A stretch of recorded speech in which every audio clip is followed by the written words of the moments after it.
Everybody can be successful if you really try hard. I started Alibaba in 1999 in my apartment. I talked to the 18 founders that one of the things we want to prove, if Jack Ma and his team can be successful, 80% of the people in the world, they can be successful because we don't have money, we don't have technology, we don't have almost nothing. I want to tell the young people, when most people complain, where the opportunity is. People start to complain, some people complain, people start to change themselves, change the others. Where the opportunities is where the complaints are.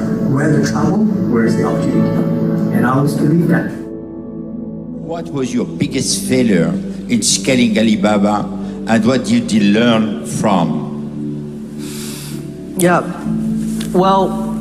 We faced a lot of challenges, but I'm sure Alibaba is going to facing more challenges. We worry every day. When I was young, when company was young, we thought, well, what if when Alibaba become that big, my life will be easier. Then now the companies the bigger the company, the more problems I have. So why you are still small company, enjoy it. You will never experience the happiness of operating a small company in your life when you get to be too big. You have so much headaches, so many things happening. And people say, Jack, there are a lot of books about you, but there's none of the books I write myself. If there's one book I want to write in the future, it's called Alibaba 1001 Mistakes. We made so many mistakes. We had so many troubles. Believing or not, China built up an e-commerce company, built up an internet-related company. No internet connection at that time, no credit cards, no delivery system.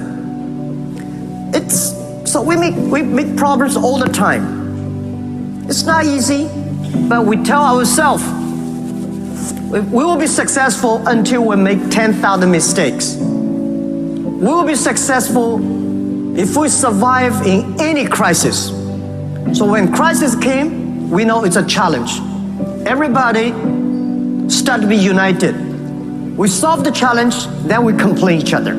Before we solve the problem of the crisis, we should not complain. So, I have a problem in HR, I have a problem in financing, I have a problem in technology, I have a problem everywhere. Tell me. So that's why I become a mentor in entrepreneurs program in China.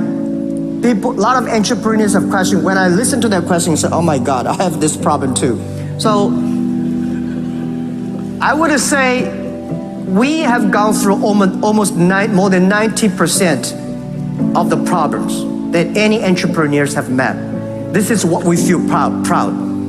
At the end of the day, I'm going to tell my kids, my grandchildren, it's not the thing we feel proud we made Alibaba. It's so many mistakes that we overcome, so many challenges we experience that make me feel proud. Life is about experience. So when you become an entrepreneur, don't worry about the competitors. Don't worry about the mistakes. Don't worry about the challenges. Go through it. That's the great fun part of your business, of your experience.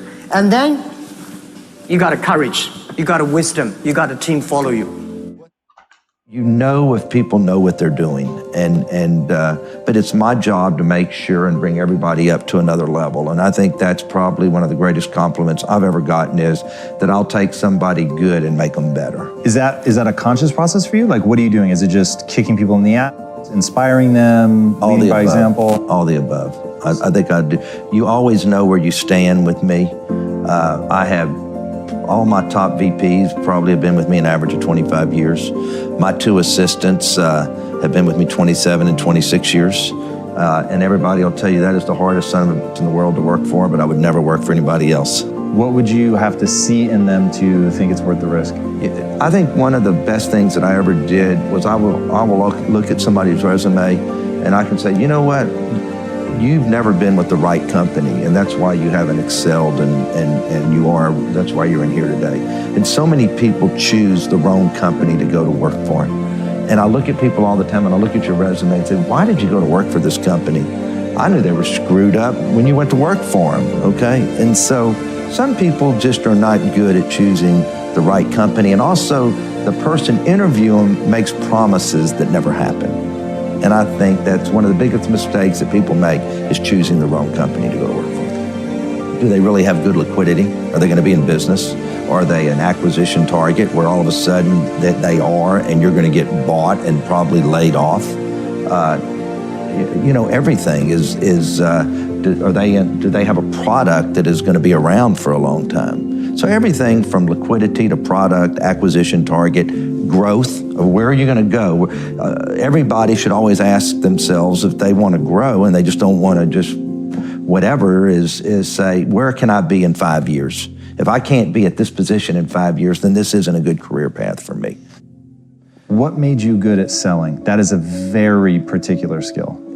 Even today, it's all about, somebody said, why are you so successful? Because I sell. And even when you go out and you raise billions of dollars in debt and you're meeting with debt holders, you're still selling yourself. That's what it's all about. You're not just selling the deal. When I was public for 18 years, okay, and you're selling equity, I did 5 follow-on offerings, the most a restaurant company ever did when I was public, and you are selling yourself, and you know your numbers, you know your business, and you make yourself that you know more than everybody else, even if you don't. Let's do it another way. Let's go back to 10 years old. I walked around with my business, my briefcase, full of business. There was no business in it, but I wanted to be a business guy, but you really didn't know what it was. By junior high, I was buying candy and reselling it at school. By high school, I was already trading on the stock market. That's just, hey, doing whatever it took to make money. I always wanted to make money. I always had money, even when I was a kid, because I always worked whatever job I could find, whether it was mowing somebody's yard or washing cars or selling lemonade to the construction workers. It was just always about making money. So at 21, I sold vitamins, I started building homes, building shopping centers. By the time I was 26, I built my first hotel. By the time I was 25, I told myself I'll have my first jet at 35, and I did. You tend to know more about any deal, anything going on in your company than anybody else. I want to know how. How do you master it to that level? Well, I mean, I can't get into some details that people know that I don't know, but if you walk into my office for a meeting, I don't care what department you're in, I will pick apart whatever you have. And you better know your numbers when you walk in there with a spreadsheet, or you better have your ads right if you're the marketing person walking in. But you also, you know if people know what they're doing. But it's my job to make sure and bring everybody up to another level. And I think that's probably one of the greatest compliments I've ever gotten, is that I'll take somebody good and make them better. The space business is quite hard to start a company in the space business because it's such a capital intensive business. So it may be better to do something in solar power, or if you're going to do it in cars, do it as kind of a component supplier for cars or something like that. All those things improve the odds of success. Okay. I mean, if other people are putting in 40-hour work weeks and you're putting in 100-hour work weeks, then even if you're doing the same thing, you know that you will achieve in 4 months what it takes them a year to achieve.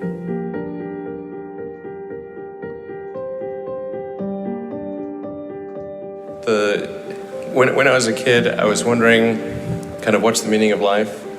Like, why are we here? What's it all about? And I came to the conclusion that what really matters is trying to understand the right questions to ask. And the more that we can increase the scope and scale of human consciousness, the better we are able to ask these questions.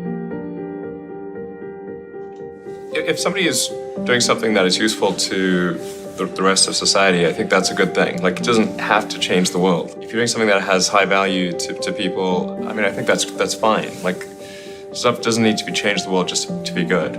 But in terms of things that I think are most likely to affect the future of humanity, I think AI is probably the single biggest item in the near term that's likely to affect humanity. So it's very important that we have the advent of AI in a good way.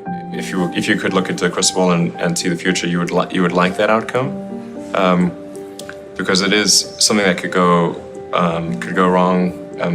As we've talked about many times, we really need to make sure it goes right. Working on AI and making sure it's a great future, that's the most important thing I think right now. Obviously, anything to do with genetics, if you can actually solve genetic diseases, prevent dementia or Alzheimer's or something like that with genetic reprogramming, that would be wonderful. So I think this genetics, it might be the sort of second most important item. I think having a high bandwidth interface to the brain, like we're currently bandwidth limited. We have a digital tertiary self in the form of our email capabilities, like computers, phones, applications. We're effectively superhuman, but we're extremely bandwidth constrained in that interface between the cortex and your sort of that tertiary digital form of yourself. And helping solve that bandwidth constraint would be, I think, very important for the future as well. On signal over noise, a lot of companies get confused. They spend money on things that don't actually make the product better. So, for example, at Tesla, we've never spent any money on advertising. We put all of the money into R&D and manufacturing and design to try to make the car as good as possible. I think that's the way to go. So, for any given company, just can keep thinking about, are these efforts that people are expending, are they resulting in a better product or service? And if they're not, stop those efforts. You may have heard me say that it's good to think in terms of the physics approach of first principles, which is, rather than reasoning by analogy, you boil things down to the most fundamental truths you can imagine, and you reason up from there. And this is a good way to figure out if something really makes sense, or if it's just what everybody else is doing.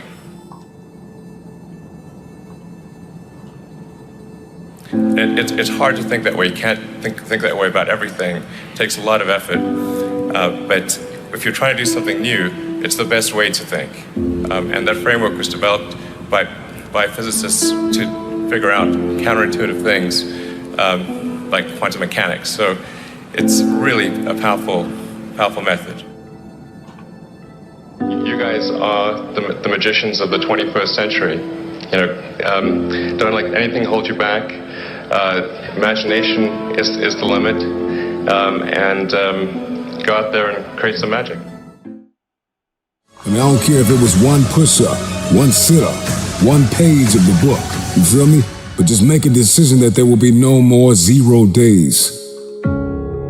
You see, when you're in the vortex of being bummed and you are trapped in the pattern of self-sabotaging behavior, you get used to it. And the only way you are going to break out is with a massive string of consistent non-zero days. That's rule number 1. Rule number 2 is that you are going to have to be grateful to the 3 U's. Call it mumbo jumbo if you want to. Newsflash, the 3 U's are the past you, the present you, and the future you. And if you want to love somebody and have someone to love you back, you got to learn to love yourself. And the 3 U's are key.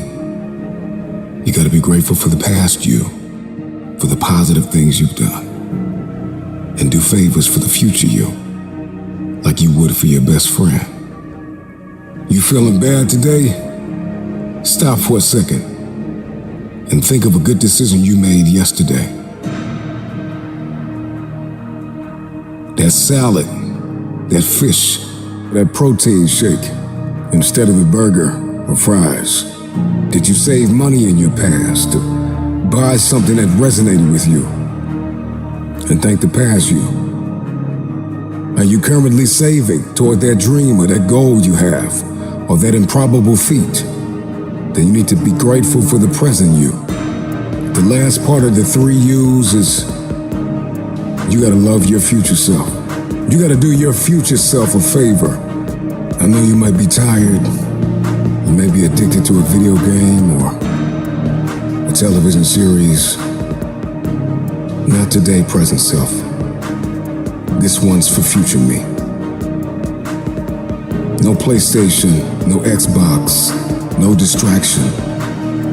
I don't care if it's one more push-up or one more sit-up or one more page in the book. You see the cycle of doing something for someone else, future you, and thanking someone for the good in your life.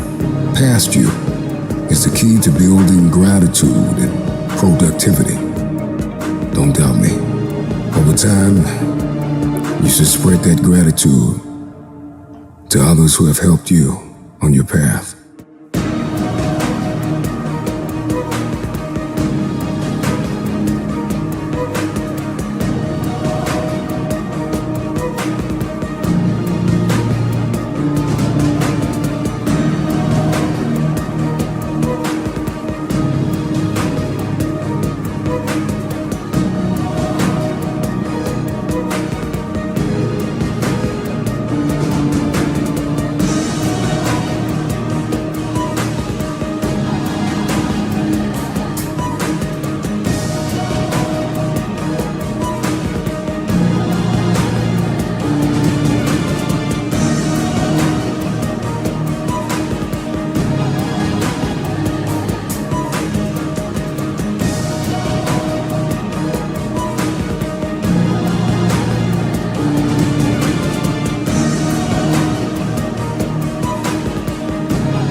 So if you want to make 6 figures, you can't just be talking about you want to make 6 figures. You won't be successful until you say, I don't need that money. It's not the most talented. It's not the quickest. It's not the fastest. It's not the strongest. No. That's not the person who makes all their dreams become a reality. Sometimes, guys, it's less talent and it's more effort. Are you hearing me? Sometimes it's less talent and more effort. Are you hearing what I'm telling you? Most of you say you want to be successful, but you don't want it bad. You just kind of want it. You don't want it badder than you want to party. You don't want it as much as you want to be cool. Most of you don't want success as much as you want to sleep. You got to be willing to work off for 3 hours of sleep, 2 hours. If you really want to be successful, some days you're going to have to stay up 3 days in a row. Because if you go to sleep, you might miss the opportunity to be successful. That's how bad you got to want it. When 50 Cent was doing his movie, 50 said that when he wasn't doing the movie, he was doing the soundtrack. And they said, when do you sleep, 50? Sleep. He said, sleep. Sleep is for those people who are broke. I don't sleep. He said, I got an opportunity to make the dream become a reality. Most of you won't be successful because when you're studying and you get tired, you quit. And I'm here to tell you today, if you got somebody came to my office the other day crying, I said, look, don't cry to give up, cry to keep going. Don't cry to quit. You already in pain, you already hurt, get a reward from it. Don't go to sleep until you succeed. I dare you to take a little pain. I dare you. I dare you not to go home. Somebody said, I don't go home, I feel bad. Go through it. You ain't gonna die. At the end of pain is success. You're not gonna die because you're feeling a little pain. So don't worry about a little pain. Listen to me, you haven't tapped into your own potential. You haven't tapped into your own greatness. You keep looking for it out there. If I would just buy this, if I would just wear this, if this person would appreciate me, if this person would value me. Listen to me very closely, baby. The sooner you get in that mirror, the sooner you get in that mirror, the sooner you tap into your greatness, is the sooner all your dreams are gonna become a reality. Are you listening to me? There's some folks out there, man, you went to Breed University. Look, I'm tripping that nobody invested in silver. Nobody invested in silver, blowing my mind. Nothing wrong with silver, but that first 24 hours, that first 48 hours, nobody. We got more diamonds than anything. What is that telling me? It's like, yo, E.T., I'm ready to invest in me, E. Unbelievable goals, I'm sorry, platinum. Folks was like, E.T., I'm willing to make the investment in me. And so I'm telling you, standing out there, hey, it's about a commitment. Go to Weight Watchers, stop playing. Still today, man, it's tough for me to buy blue jeans if they're not on sale. I'm like, this is stupid, man. Like, why? I'm just gonna wait. Right. You know? So you know what I'm saying? But it's really stupid that I even worry about it. Right. And I'm not saying on the come up, I think you should worry about it. Right. But there needs to be where you can turn that switch off. Well, I think number one is there's a bigger problem with hoarding in this country than there is with spenders. What we hear is all the spenders. Oh my God, you know, he did this and he's overspending. But really you have more of a hoarding issue than you have a spender issue. I think people err more on saving and not knowing how to use money. So what the advice I would give people is like, I would just assume that everything you know about money is incorrect. So that you can actually have a clean board to operate from. Because if you go out right now and try to stack new information, financial literacy on top of, you know, a toxic foundation, it's all gonna get all. That's why when I tell people don't go buy a house, everybody freaks out. They're like, that can't be right, that can't be right. Why? Because that's what you've been told to buy a house your whole life. Because the banks want you to buy a house. Now everybody just heard that's gonna say, I just saw you buy a house in Malibu. I can do anything I want now. Here comes the arrogance. So, but I mean, I'm in a position now, like if I wanna buy that house in Malibu, I can. But on the come up, buying a house is not what you should do. You should, one, I would scrape off that you don't know anything. Two, I would invest everything you can in you. It's tax deductible, you never lose it. A person's personal appreciation will always be bigger than any other asset class. I love that. Bitcoin can't match it. Real estate can't match it. My personal asset appreciation will always, it is infinite. You know, who knows? I could be the next male Oprah, or somebody watching could be the next Rock or whatever, right? Like that. What is that appreciation value? It's straight up. So the first thing people should invest money in, even use debt on, is their personal improvement. Number one, invest in yourself. Number two, I would invest in your business. Whatever your business is or your department, your division is. The first 30 years of my career, I didn't own a company, but I did invest in my department. Even though I worked for a company. I had a secretary. I didn't have the company pay for my secretary. I paid for that. I wanted her to work for me. And so invest in yourself, you know, invest in yourself, then invest in your business or your department, your skill set. If it's your company, then invest in your company, even down to zero. Like I wouldn't keep money around. I wouldn't save for a rainy day. I wouldn't have an emergency account because you don't need it. You need hustle. You need other people's money. You need to go knock on another door, make another contact. You don't need reserves of money. So what you need is cash flow. So by making investments, that's the third. And other things that don't require my skill set. So that would be the third piece of advice, is start investing in real assets. That cash flow can appreciate. 3, that provide tax shelters. And if you look at those 3 criteria, Bitcoin doesn't cover it. Stocks probably don't cover it. Gambling doesn't. That one, gold doesn't, silver doesn't, real estate. NFTs don't, yeah. NFTs don't, because they don't cash flow. But the most important thing is that people need to you gotta know that if you live in America and you're having a money problem, it is not because you're stupid. And it's not because you're lazy. It's because you have the wrong information. If you got $1,000, I would just keep investing in yourself until you got another 1,000, and then invest in yourself. Now you got 2,000 invested in. You go.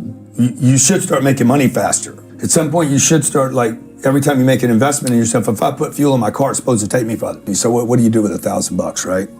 I think you just got to keep investing in you until now I'm making $3,000. Okay, boom, reinvest all that again. But what we do is we start taking it off the table. I think people just need to get on that cycle of okay, I'm gonna keep repeating this activity. I'm gonna reinvest some money in myself, go to the workshop or whatever. Monday, I gotta be hustling again. Until, okay, now I got $4,000. Okay, now I got $5,000. Now the income's starting to pick up. Income has to pick up. The income should be an indication that whatever you're learning is helping you. That's interesting. I started studying, hey, what do all these successful people have in common? Whether it was the mattress dealer, the car dealer, the furniture dealer, or Elon Musk, they spend money, man. They spend money. They spend a lot of money. And they don't worry about money the way I was worried about it. They used money, they used it. They didn't save it. They didn't hoard money. And the greatest companies on this planet today, the ones that have some of these companies have lost money for 25 years. Look at Amazon. Yeah. Reinvest. So when I quit studying individuals and started studying people, everything shifted for me. When I quit trying to be when I quit worrying about what Bob was doing or Pete or whoever, and started saying, hey man, what is this big company doing? Because that also relieved me of being competitive with this guy, Pete, and started saying, okay, I'm gonna go do what Coca-Cola does. Are you not hearing what I'm saying? I'm a high school dropout. I did not get this when I got my PhD. God didn't go, he finally got his PhD, give him the voice. He finally got it. He's ready now. He got his GED, give him the voice. God gave me the voice when I was a clown, when I was acting a fool. You got your gift from birth, and the reason why you're struggling is because God gave you something and you're doing the opposite of what he gave you. I don't think you get the same returns by overwhelmingly working on your weaknesses as you do on tripling down on your strengths. I don't know what else to say. It's so clear to me. I think so much of what I talk about is predicated on not only my successes, but watching my family members, watching that whole ecosystem of startup founders, just watching. I watch a lot. I read a lot of people's behavior more so than, books or things of that nature. And so, yeah, I believe that the entrepreneurs that have gone on to quadruple down on their strengths and then hire around their weaknesses have had much better success than the ones that dwell on their shortcomings because somebody they look up to was good at it and said it was important, and they waste their time on something they'll never be. I like micro failure. I hate macro failure. Death of your business is bad. But to me, what's funny? I'll use a boxing analogy. My favorite boxing, I watch a lot of boxing. I think boxing is a very interesting, and I'm super into mixed martial arts, but I grew up on boxing. I understand it better. And I like watching it because there's so many things that happen in boxing. First of all, what I love about boxing is there's nowhere to hide. It's super interesting, right? There's nowhere to hide. Number two, there's a scenario in boxing that I love the most. For some reason, there's nothing more interesting to me than watching somebody get knocked down in the first round and then go on to win the fight easily. It's an interesting psyche, right? And I like that, and this is what I'm thinking about it, which is here's what's bad in boxing and in business. Going into a fight, getting knocked the fuck out in the first round and losing the match. Bad. Getting knocked down and then having the adversity to readjust to what you got caught on and navigating it to easily win a fight is remarkable. That's how I think about entrepreneurship. The reason so many people struggle with entrepreneurship is you have micro failures almost daily, and they're very in your face. You can't hide. And I like that. I like failure because I think I deserve it. I hate when people don't respect the game. When I fail, it means I f***ed up. And I like that because I think people get audacious. My number one thing that I hate about capitalism is that people use it and they love it and they're big capitalists and they love open market and competition and all that. And then they become 73 and they try to use all their money to protect their money. They're not willing to let a young lion eat them the way they ate somebody else. I hate when they try to manipulate it. That's what I love about sports. What I love about sports is when you're 36 and you were once the best player in the league, but now you're getting a little bit older and your body breaks down, you are forced to retire. The one thing that entrepreneurship and capitalism has to adjust to is once you get old and you're tired and you want to be on a yacht instead of working your shit, you should lose some money because you're losing.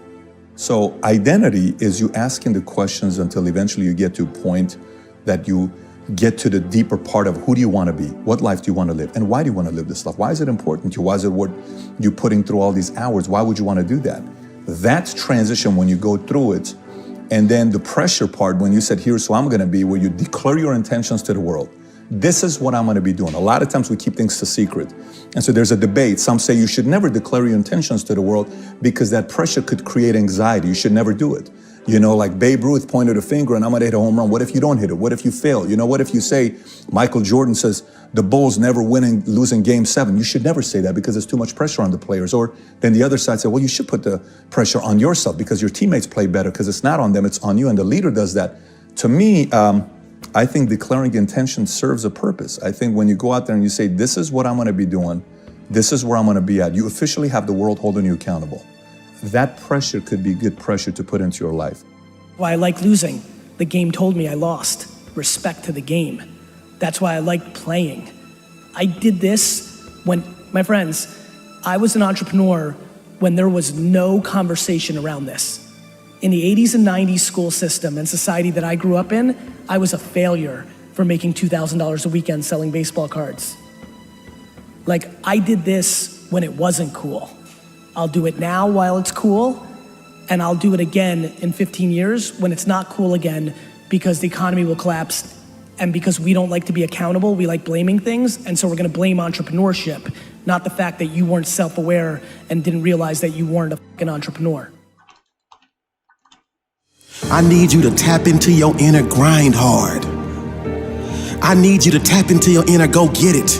I need you to tap into your never quit. I need you to tap into your resiliency. I need you to tap into the mindset of getting the job done no matter what. You gotta pay the price to live a next level life. It's time for you to get off your hind parts and make it happen. Don't you realize there's millions of lives you can be impacting?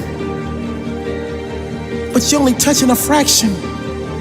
And that's on a low level. You don't have a story, you're not leaving a legacy. Because you struggle with adversity, you struggle with the setbacks. Don't you get it? The resilient mindset knows that 1,000 no's may come, but it keeps grinding. Tap into your inner grind hard, like you wanna live. So many people resort to not giving their best, and then they wonder why they have less than the next man or the next woman who made the choice to sacrifice and refuse the advice of those that wanted them to go hang out at the party, those that invited them to the game because they weren't where they wanted to be and they had a mission, and their vision told them if they put in the work now, the day will come where they could go to any party they wanted to. Matter of fact, they could build a club at their house. They could build a club at their mansion. Get it done now, or die irrelevant, or die broke. If you're not strong enough to say no, when you know you got work to do, and your friends or family approach you to do something that you really have absolutely no time to do, but you do it anyway. That's a setback. And it's gonna take you longer to reach your desired destination. See, the mindset of success shuts down the negative vibes and proceeds to grind to win by only aligning with positive tribes.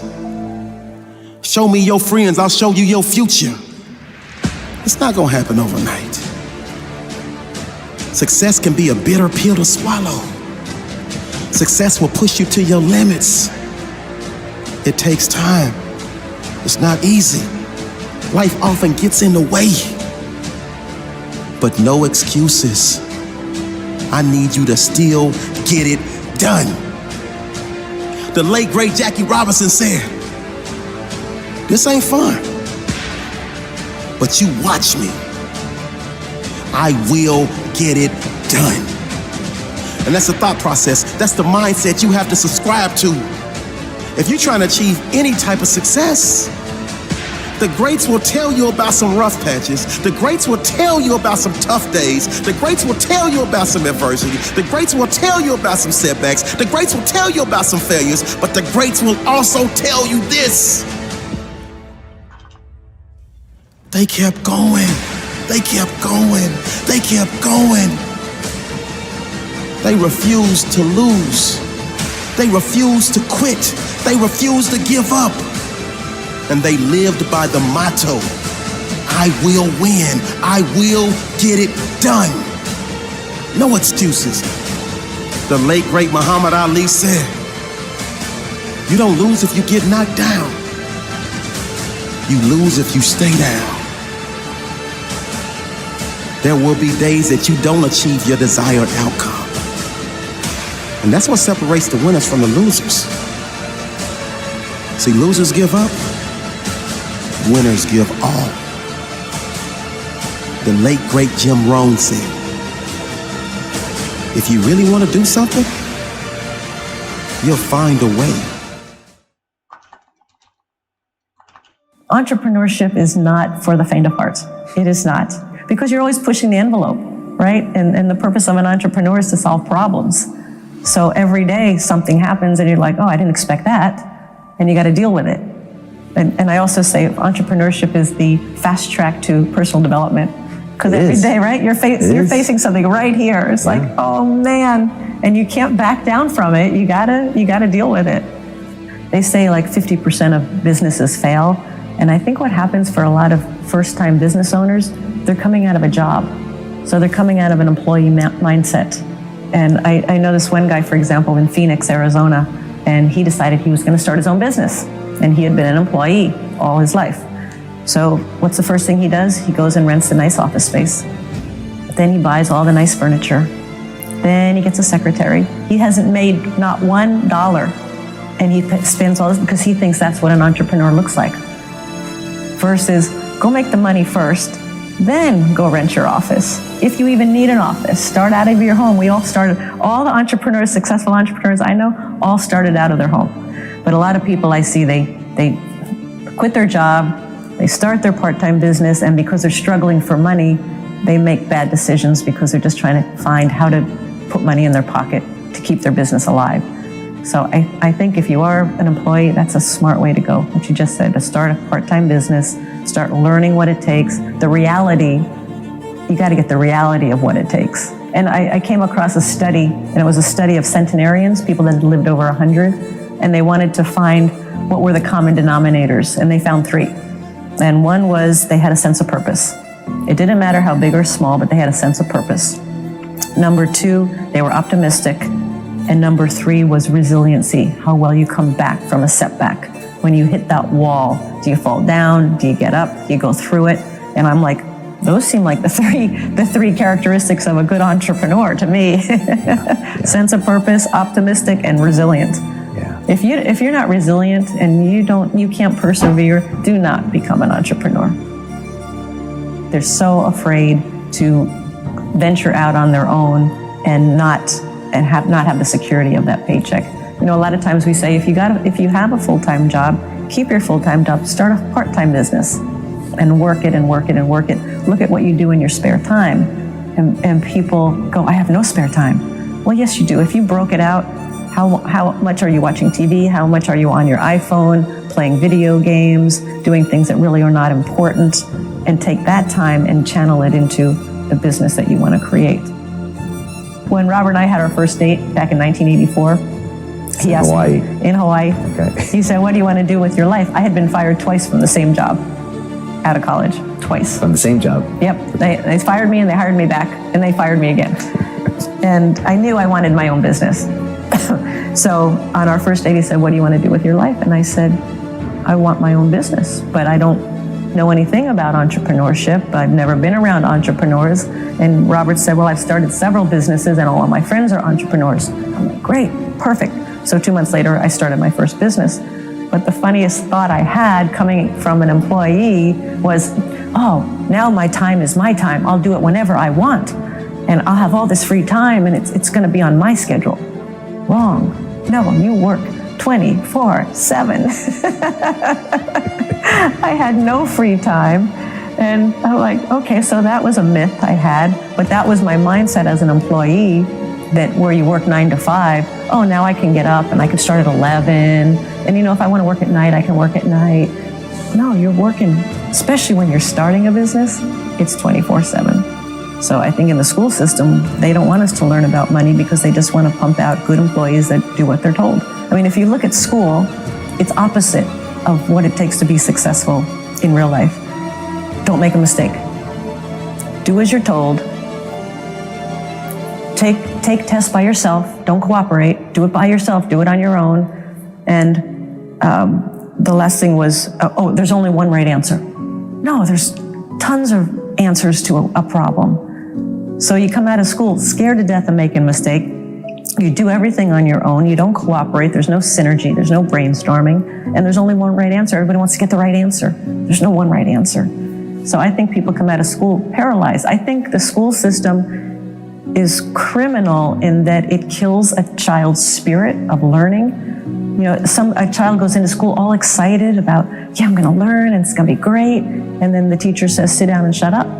Don't talk. We don't care what you're interested in.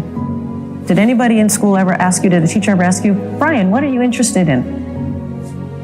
I never did. I never did. So they just teach you what they want to teach you instead of finding out what the child is interested in and teaching to that. So I think kids come out of school scared to death of making a mistake. They come out paralyzed. They don't know what they want to do because their spirit and their creativity has been crushed inside of them.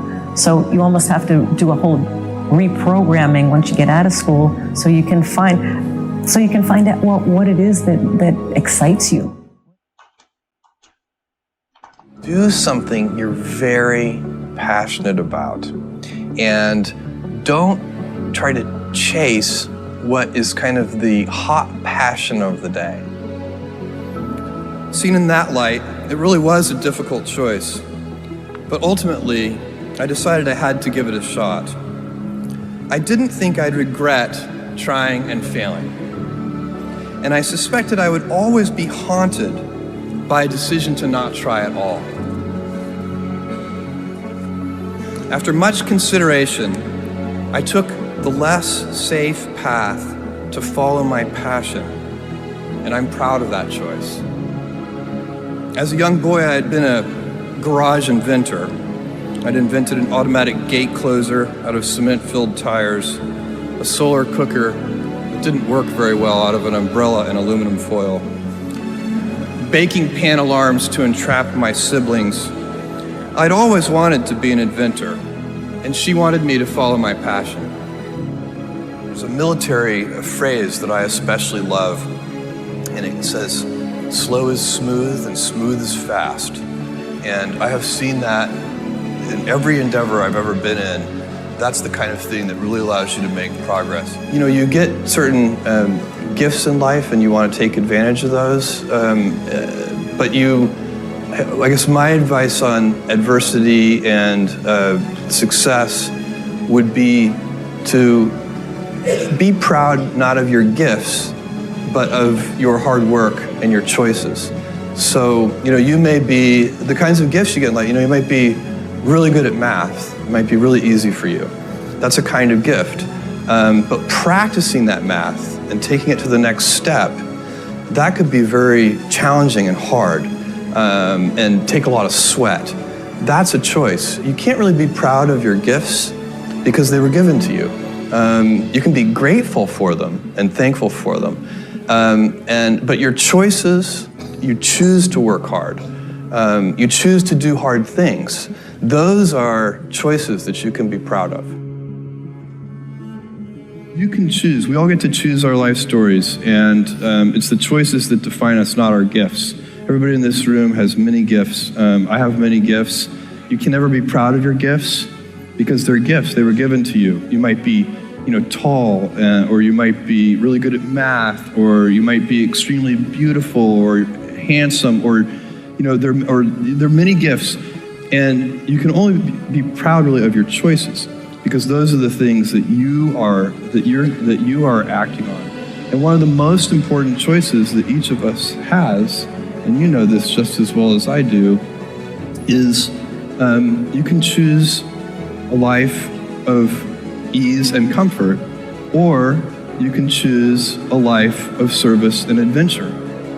And when you're 80, which one of those things do you think you're going to be more proud of?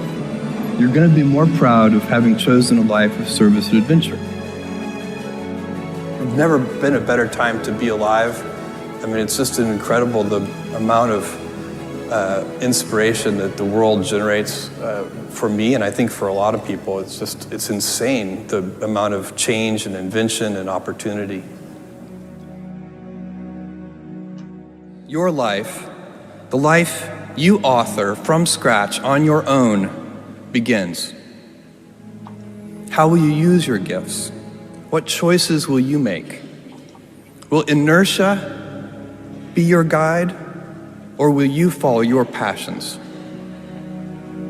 Will you follow dogma, or will you be original? Will you choose a life of ease, or a life of service and adventure? Will you wilt under criticism, or will you follow your convictions? Will you bluff it out when you're wrong, or will you apologize? Will you guard your heart against rejection, or will you act when you fall in love? Will you play it safe, or will you be a little bit swashbuckling? When it's tough, will you give up, or will you be relentless? Will you be a cynic, or will you be a builder? It is only, and this is very clear, if you're sitting in the crowd and you're not doing this work, it's only two things, and they're both interesting. One is audacity. You're audacious that what you did in 1993 or 2001 or 2007 is enough for you to dominate 2022. Or you've lost your ambition, which is okay. I don't think of that as a bad thing. I don't think it's a bad thing that you're not as hungry. Maybe you've scratched your itch. Maybe you do want to do other parts in your life. But look, don't lie to yourself. And understand yourself on where you are in your journey.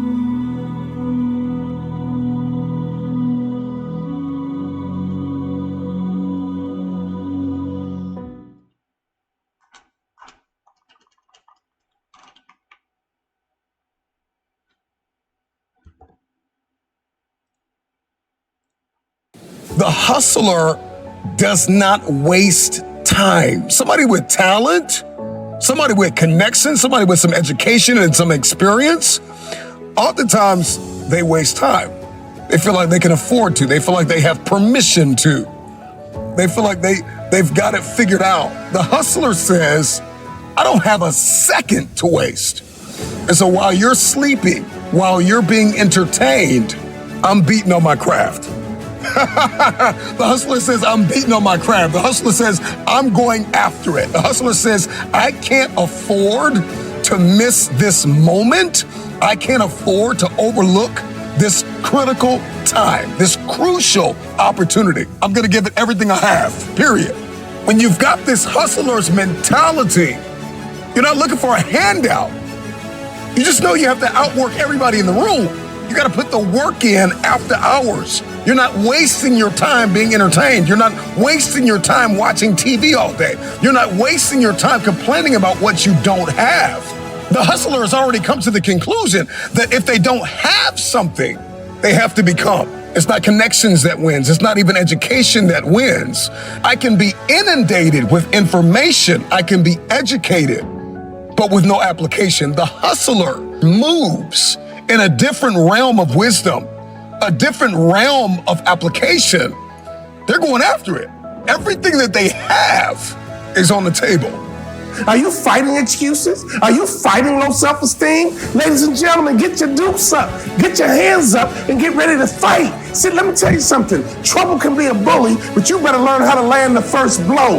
Lesson number one, acknowledge the fight. Who are you fighting? Who is your battle with? Key number two, what is your strategy to win? Are you going for the knockout blow? Are you going to kill him softly with a couple of jabs? You might be in a situation right now where the doctor said to you that you're not healthy, your body's failing, you might even have cancer. Oh, that's not just a battle. That's going to be a war, ladies and gentlemen. But to win fights, you got to have stamina. You got to be ready to fight and bounce back, punch and counter punch, jab and jab back. Let me tell you something. Life is a series of fights. The worst thing you can do is run away from your fights. Because if life is a series of fights and you run away, you just ran away from your life. I don't know where you're from or where you're listening to me. You may be listening to me in your closet, your bedroom, the gym, the car, the bus, the train, the plane. I don't know where you're going, but I know you are going somewhere. You've got a destination. People that make excuses are not connected to their destination.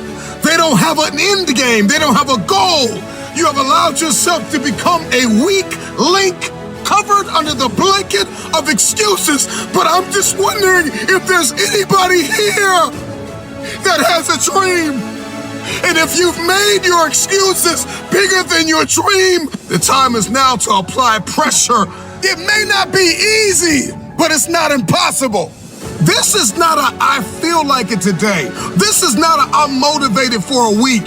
This is an every single day mentality. You may have to work 3 jobs. You may have to lose sleep. You may have to go to college and raise 5 children and still maintain your marriage and work your side hustle. I don't know what your story is, but if you will keep a no excuse mentality, then the sky is not your limit. The sky is your starting point. Your promotion and your next level is about you getting to this war, getting to this battle and winning. Here's the reality. I don't believe in getting bullied. I believe in altercations. I've been fighting my whole life, and let me tell you something. We're gonna battle, baby, and I want you to do the same thing, because when you get victory, you'll raise your arms up like the champ. When you come over depression, you raise your arms like a champ. When you overcome bankruptcy, you raise your arms like a champ. When you come over divorce, raise your arms in victory. Let me tell you something. You gotta be ready to fight, because your life is all about fights. Here's the reality. Life can be messy, but you gotta clean it up. And you better learn how to fight. That's just the truth of the matter. I mean, that's just the way the cookie crumbles. We got to get this. To get people to understand, skills have utility. You don't read a book to get an A on the test. You don't read a book to check something off a list. You read a book to learn something that lets you do something in the real world that other people can't do. And so, Elon Musk has a great quote: "You're paid in direct proportion to the difficulty of the problems you solve." So you're learning something so you can solve problems, hard problems, that other people can't solve. And so once you understand, oh, this is mechanical, My brain is designed a certain way. There's a certain path that I have to walk to gain skills, and then skills let me do something other people can't do. And by doing things other people can't do, I'm able to serve myself and the group. That's fulfillment. Fulfillment's the point. It is so mechanistic. It's all just deadly simple. And when I'm